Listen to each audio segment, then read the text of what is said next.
novega šolskega leta.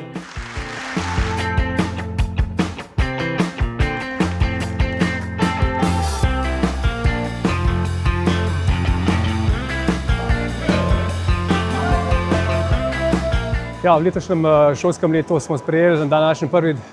septembrski dan 11 prvošolcev za podružnično šolo Primskovo, 6 za podružnično šolo Kostrevnica in 7 za Štankarske Poljane, na matični šoli pa 43 prvošolcev. Pripravili smo kratko prireditev tukaj v športni dvorani. Seveda vsi si želimo, da preživijo en lep, prisrčen prvi šolski dan in pa seveda tudi naprej uspešno to šolsko leto in šolanje naprej v osnovni šoli.